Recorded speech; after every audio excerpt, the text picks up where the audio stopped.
On the afternoon of June 17, 1994, 9 men crossed onto a disputed 40-acre tract of land in Leslie County, Kentucky, to settle a property boundary disagreement that had been festering for 3 generations. They brought surveying equipment, legal documents, and the confidence that the law was on their side. By sunset on June 18th, all 9 men were dead, shot, ambushed, and eliminated across those same 40 acres by 3 members of the Hensley family who decided that some property disputes don't get settled in courtrooms. They get settled in blood. The Kentucky State Police would later call it the deadliest land dispute in Appalachian history. But the reason behind the massacre wasn't greed, wasn't a recent argument, wasn't even about the land itself having any particular value. It was about a fence line moved 6 feet in 1927, a grandfather's dying words in 1959, and 3 brothers who believed that when someone takes what's yours, even if it's just 40 worthless acres of mountain scrubland, you defend it to the death, or you make them die for it. If you have the courage to hear this story, leave your like and subscribe to the channel. But I warn you, this narrative contains extreme violence based on real events. Leslie County, Kentucky, sprawled across 404 square miles of the most unforgiving terrain in eastern Appalachia in the summer of 1994. The mountains here weren't gentle. They were vertical walls of limestone and sandstone that rose 1,000 feet from narrow creek valleys, covered in forest so dense you could be 10 feet from a man and never see him. The county seat, Hyden, held around 500 souls, but most of Leslie County's 12,000 residents lived scattered across the hollows,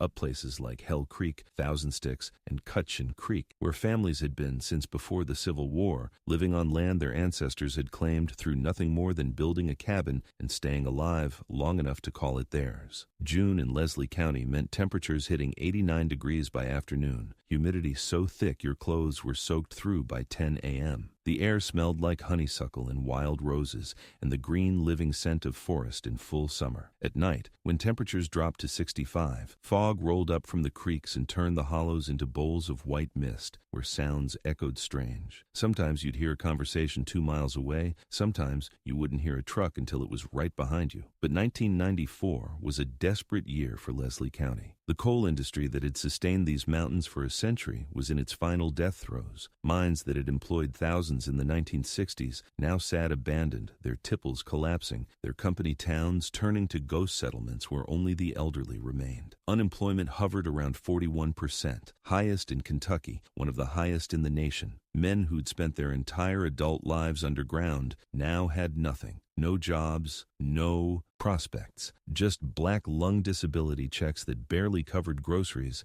and the slow understanding that their children would have to leave these mountains or starve in them. In that economic wasteland, land became even more important than it had been historically. Not because it was valuable, most mountain land was worthless for farming, too steep for building, too remote for development, but because it was the only thing people had left, the only asset, the only inheritance, the only proof that their families had existed, had mattered, had claimed a piece of earth and held it against time and poverty and history. Property disputes in Leslie County weren't about money. They were about identity, about proving your ancestors hadn't been liars or thieves, about defending the one thing, the only thing, your family still possessed. And when property disputes couldn't be settled through surveys or lawyers or courts, they got settled the old way, the way mountain people had been settling them for 200 years, with rifles, with blood, with the understanding that some debts could only be paid in bodies. Raymond Dale Hensley was 61 years old that June, though the mountains had aged him beyond his years. 6'3", 240 pounds, most of it still muscle despite his age. His hands were massive, scarred from decades of work, coal mining, logging, construction, whatever paid. His face was weathered like old leather,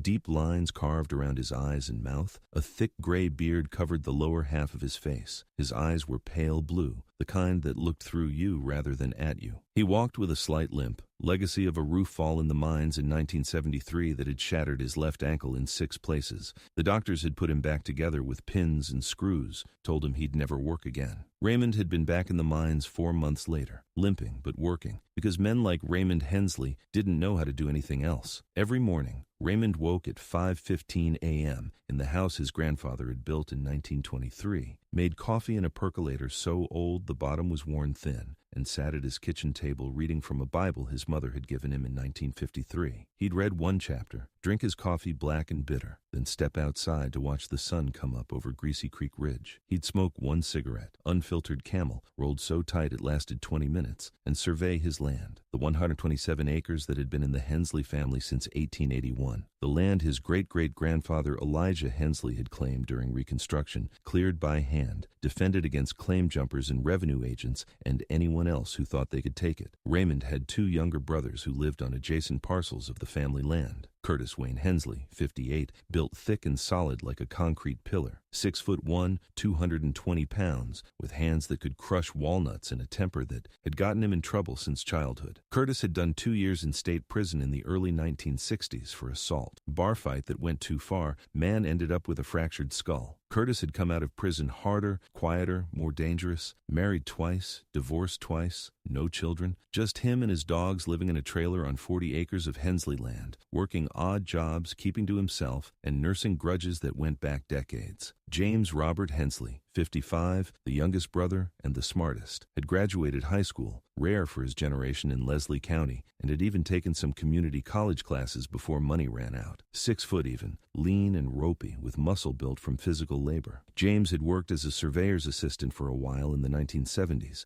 learned how to read property maps, understand deeds and boundary descriptions. That knowledge would prove crucial. James was married to Betty Lou, had 3 kids, tried to be the voice of reason among the brothers. But when family honor was at stake, reason had a way of disappearing. What the Hensley brothers valued most wasn't money or status or anything material. What they valued was land, the 127 acres that represented 7 generations of family history, the proof that they mattered, that they existed, that they had something to pass to their children. And 40 of those 127 acres had been stolen. The theft happened in 1927, 67 years before the massacre. But to the Hensley brothers, it might as well have been yesterday. Their grandfather, Samuel Hensley, had owned 167 acres in 1927. Good land by Leslie County standards, a mix of bottomland along Greasy Creek suitable for gardens and hillside timber that could be harvested. Samuel had a neighbor, Martin Collette, who owned the adjacent property to the south. The boundary between the two properties was supposed to run along a ridgeline, then down to Greasy Creek following an old survey from 1897. Clear, documented, understood. But in 1927, while Samuel was working a 9-month stint in the mines in Harlan County, Martin Collette had moved the fence line 6 feet south onto Hensley land, just 6 feet along a boundary that ran 3/4 of a mile. 40 acres total, stolen through the simple act of moving fence posts and acting like the new line had always been there. Samuel had discovered the theft when he came home in December 1927, had confronted Martin, had been told that the original survey was wrong, that Martin had hired a new surveyor who'd corrected the boundary, had been shown documents that Samuel, who couldn't read, hadn't understood but which Martin swore were legal and proper. Samuel had tried to fight it, had hired a lawyer with money he didn't have. But Martin Collette had money from family coal interests,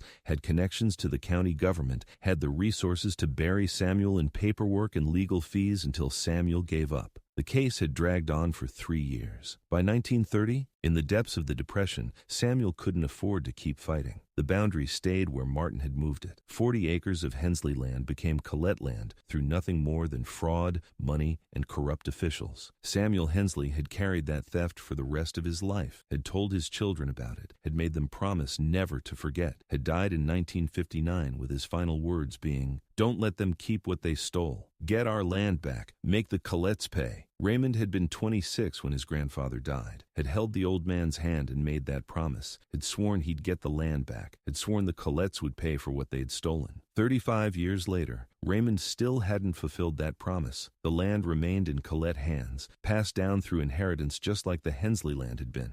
The current owners, descendants of Martin Collette, probably didn't even know the land had been stolen, probably thought it had always been theirs. But Raymond knew, Curtis knew, James knew, and in June 1994, the Collette family had decided to formalize their claim by having the property resurveyed and filing new deeds, had hired a surveying company from Hazard, had assembled a team to mark the boundaries with modern equipment and GPS coordinates, had, essentially, decided to steal the land all over again, this time with the authority of modern technology and legal documentation. When Raymond received the notice that the Collettes were conducting a survey on their property on June 17th, he'd called his brothers, had told them what was happening, had said the words that would lead to 9 deaths. Grandpa Samuel told us not to let them keep what they stole, said to get our land back, said to make them pay. Curtis had responded, "Then that's what we do." James had tried to be the voice of reason. "Raymond, we need to hire a lawyer, challenge this in court." "Court?" Raymond's voice had been cold. "Grandpa tried court for 3 years,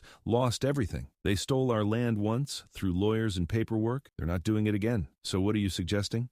"I'm suggesting that 9 men are about to walk onto Hensley land with surveying equipment, and Hensley land defends itself." There had been a long silence on the phone. Then Curtis, "I'll bring my rifles." James had hesitated, had thought about his wife, his kids, his life, had thought about what refusing would mean, abandoning family, breaking the promise to Grandpa Samuel, letting the theft stand for another generation. "I'll be there," James had said finally. And with those 3 words, 9 men's fates were sealed. The survey party assembled at the Collette family property at 8 a.m. on Friday, June 17th, 1994. 9 men total. Richard Dale Collett, 47, current owner of the disputed property, grandson of Martin Collett, the man who'd moved the fence in 1927. Richard had no idea about the theft as far as, he knew the land had always been his family's. He was just trying to update the legal description for estate planning purposes. Father of 3, worked as a manager at the Walmart in Hazard, lived in a nice house in town but kept the mountain property for hunting and family gatherings. Michael Wayne Collett, 43, Richard's younger brother, owned a portion of the family land adjacent to Richard's, had agreed to split the surveying costs, also had no idea about the 1927 theft, just a man trying to get his legal affairs in order. Married, 2 kids, worked at the propane company. Stephen Ray Tolliver, 39, professional surveyor from Hazard, had been hired to conduct the survey using modern GPS equipment and establish clear boundary markers.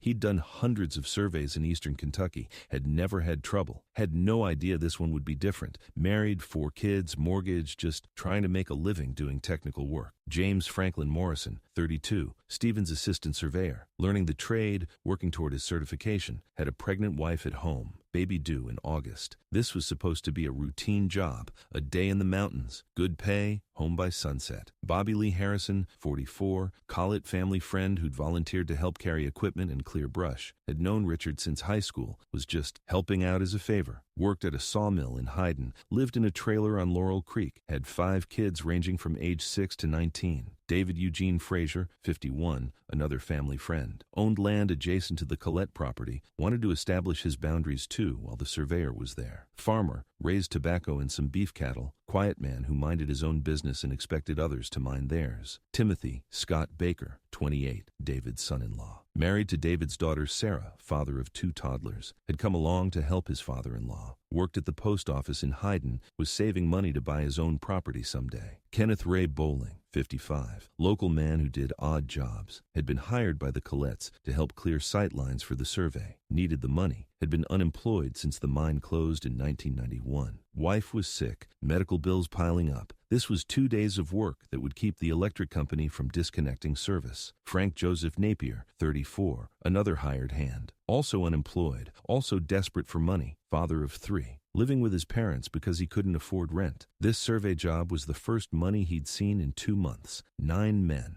None of them with any idea about the 1927 fence line dispute. None of them knowing that 3 Hensley brothers were watching from the ridge above. None of them understanding that they were about to die for a property crime committed before most of them were born. At 8:47 a.m., the survey party crossed onto the disputed 40 acres. They set up their equipment at the southern boundary marker, the current fence line that Martin Collett had established in 1927. From a ridge 200 yards above them, Raymond Hensley watched through binoculars. "They're on our land," he said to Curtis and James. His voice was flat, empty. "Could still call the sheriff," James said. Last attempt at reason. "Could still stop this legally." "Sheriff's 40 minutes away," Raymond replied, "and he's not going to side with us against the Collettes. They got money." connections, lawyers. We got nothing but a promise to Grandpa Samuel. He picked up his Winchester Model 70, 30.06 with a scope he'd been using for deer since 1964. They came onto Hensley land, Raymond said. That was their choice. Now they face Hensley justice. Curtis chambered around in his Remington 700,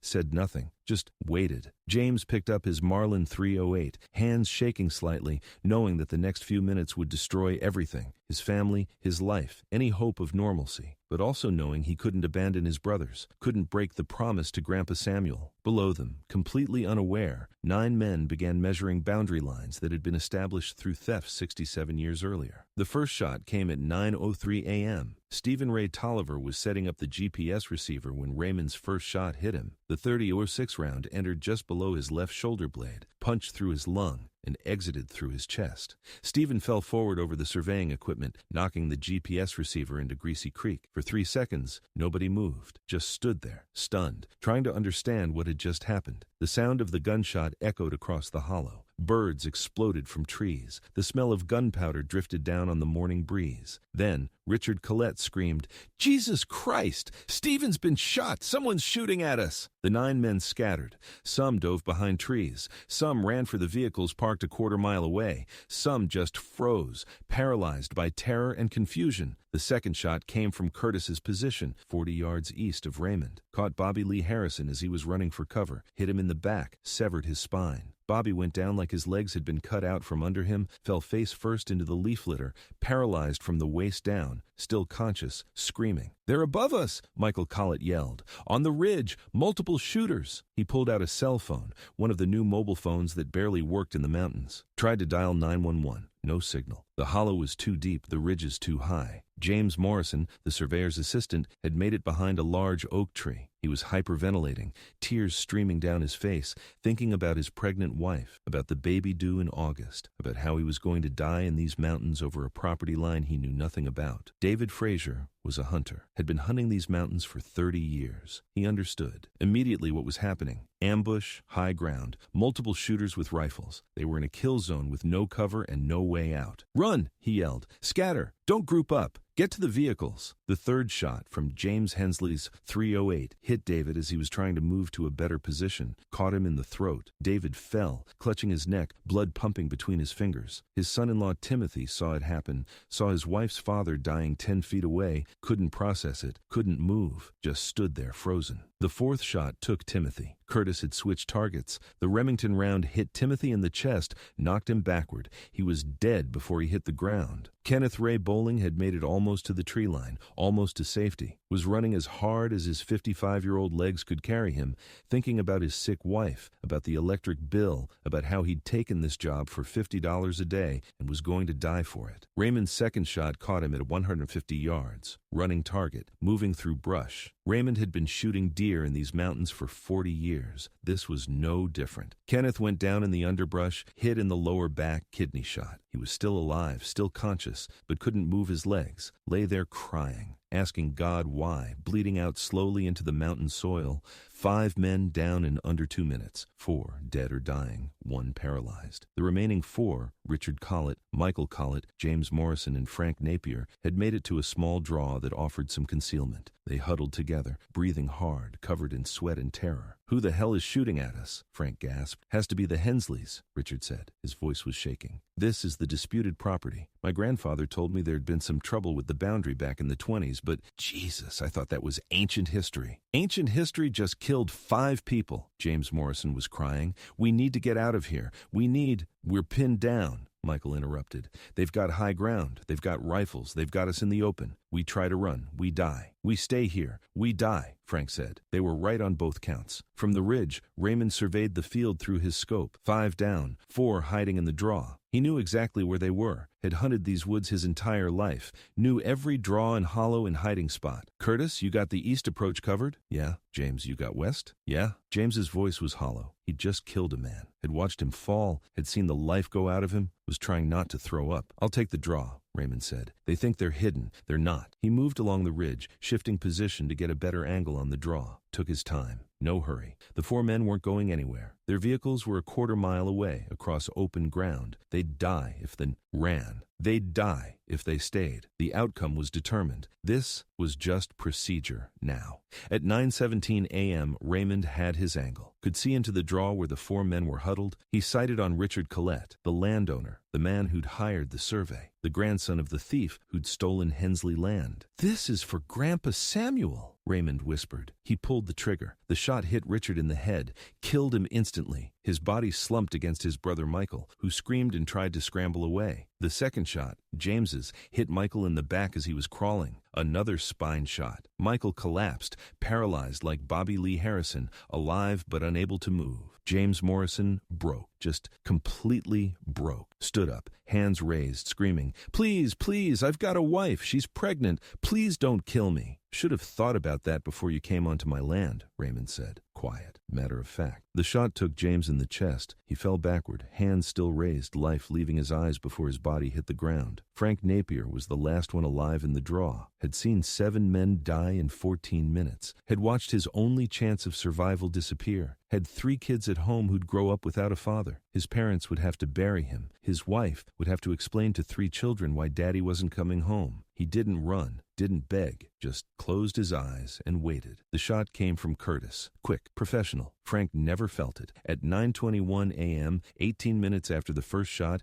8 men lay dead or dying across 40 acres of disputed mountain land. Bobby Lee Harrison was still alive, paralyzed, crying. Michael Collett was still alive, paralyzed, in shock. Kenneth Ray Bowling was still alive, bleeding out from the kidney shot, praying. The 3 Hensley brothers came down from the ridge. They walked through the killing field, checking bodies, making sure. Raymond carried a .357 Magnum revolver for finishing anyone who was still breathing. Bobby Lee saw them coming. "Please," he whispered. "Please, I got 5 kids. I didn't even know about any property dispute. I was just helping a friend." "You were trespassing on Hensley land," Raymond said. "That's all that matters." The revolver barked once. Bobby Lee was gone. Michael Collett tried to speak, couldn't form words, just looked up at the 3 men standing over him with eyes that asked why. "Your grandfather stole from mine," Raymond said. 67 years. Now the debt's paid." Another shot. Michael was done.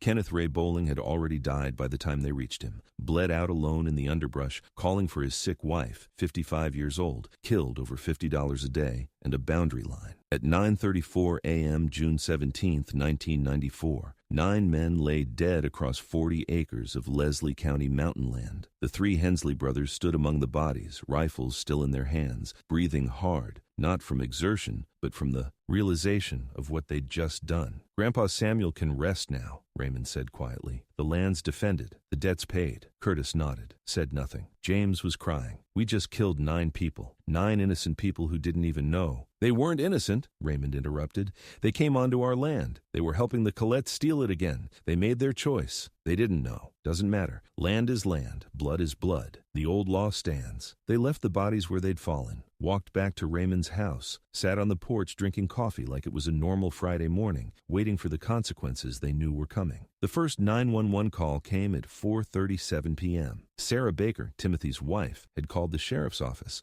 Her husband was supposed to be home by 2 p.m., wasn't answering his cell phone, wasn't at her father's house.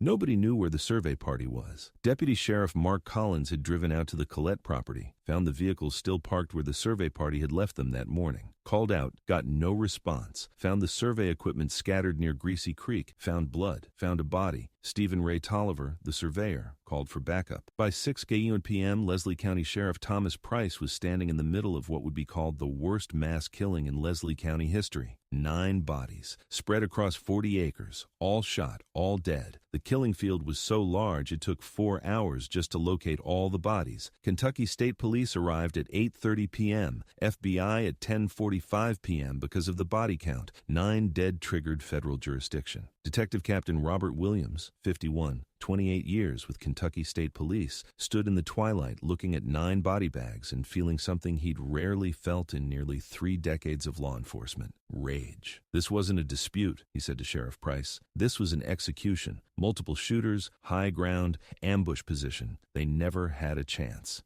Hensley's, Sheriff Price said. Not a question, a statement. You sure? Disputed boundary. Hensley's have been claiming the Coletts stole this land since the 20s. Raymond Hensley's made threats before. Nothing we could charge him with. Just talk. But he's been saying for years that nobody was taking Hensley land again. Where's Raymond now? At his house, 3 miles north. Him and his brothers, Curtis and James. Williams looked at the bodies. At 9 men who'd woken up this morning, kissed their wives, hugged their kids, thought they'd be home for dinner. 9 men killed over 6 feet of fence line moved in 1927 over a property dispute from before most of them were born. Let's go get them, Williams said. They approached the Hensley property at dawn on Saturday, June 18th. 20 officers, state police, FBI, county deputies, armored SWAT team, helicopter overhead, everyone wearing body armor and carrying rifles, expecting a pedo standoff, expecting shots fired, expecting maybe a final bloodbath when the Hensleys decided to go down fighting. What they found was Raymond, Curtis, and James Hensley sitting on Raymond's front porch, 3 rocking chairs, 3 rifles leaning against the wall, 3 cups of coffee still steaming. No resistance, no drama, no last stand. Raymond stood when he saw the vehicles approaching. Officers, expect you're here about yesterday. Captain Williams got out slowly, weapon ready. Raymond Hensley, Curtis Hensley, James Hensley, you're under arrest for murder. 9 counts? Raymond asked. His voice was calm. 9 counts. Raymond nodded. All right then, we're not going to make trouble. We did what needed doing. Now, we'll face what comes. One by one, the 3 brothers stood, turned around, and put their hands behind their backs. As Captain Williams cuffed Raymond, he asked the question he couldn't hold back. 9 men, Raymond, 9 fathers, 9 husbands. Over property? Over honor, Raymond corrected. Over a promise to my grandfather. Over land that's been Hensley land for 7 generations. They came to steal it. We defended it. That's all. That's murder. That's mountain law, Raymond said. Your law might not recognize it, but it's the law we live by up here. Always has been. They loaded the 3 brothers into separate vehicles. As they drove away, Raymond looked back at his land one last time. The 127 acres his family had held for over a century. The 40 acres his grandfather had died believing were stolen. The land was safe now. The Coletts would never claim it again. The debt was paid. But Raymond Hensley would spend the rest of his life in prison, would never see those 127 acres again, except in memory, would never sit on his porch drinking coffee and watching the sun rise over Greasy Creek Ridge. He'd defended his family's land and destroyed his family in the process. At 7:23 a.m., as the convoy pulled away from the Hensley property, Raymond's wife Betty stood on the porch of her house, watching her husband and his brothers disappear down the driveway. She didn't cry, didn't call out, just stood there with her arms wrapped around herself, knowing she'd probably never see her husband as a free man again.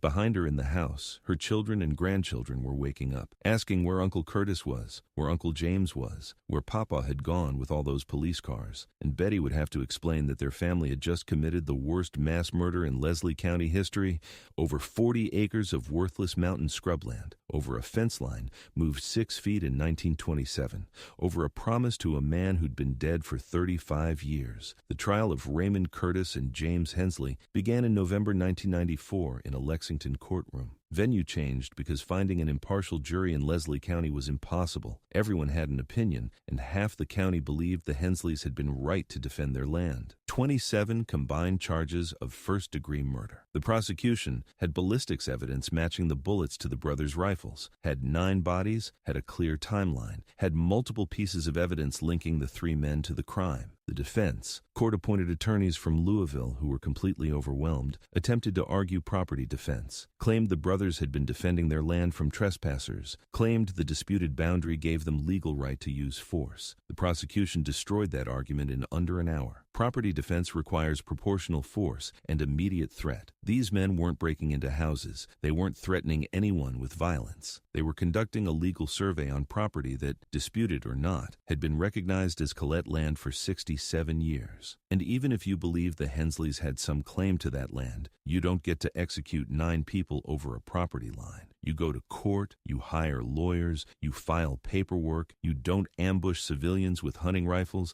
and turn 40 acres into a killing field. The jury, 12 people from Lexington who understood property disputes but couldn't comprehend killing 9 people over a boundary line, deliberated for 17 hours over 3 days. Guilty. All charges. All 3 defendants. Sentencing came 3 weeks later. Raymond Hensley, 9 consecutive life sentences without possibility of parole. Curtis Hensley, 9 consecutive life sentences without possibility of parole. James Hensley, 9 consecutive life sentences without possibility of parole. When the judge read the sentences, Raymond showed no emotion, just nodded slightly, as if confirming a calculation he'd already made. The only time he spoke was when given a chance for a final statement. I kept my promise to my grandfather, defended land that's been in my family for 7 generations. Those 9 men died because they came onto Hensley land to help thieves formalize a theft from 1927. I'd do it again. The courtroom erupted. Families of the victims screaming, judge pounding his gavel, Raymond being led away while people shouted that he was a monster, a murderer, that he'd rot in hell. But Raymond's face remained impassive. He'd done what needed doing, kept his promise, defended his land. The price was his freedom, but freedom was temporary anyway. Land was forever. Raymond Hensley died in prison in 2017, age 84. Served 23 years at the Kentucky State Penitentiary. Never expressed remorse, never softened his position,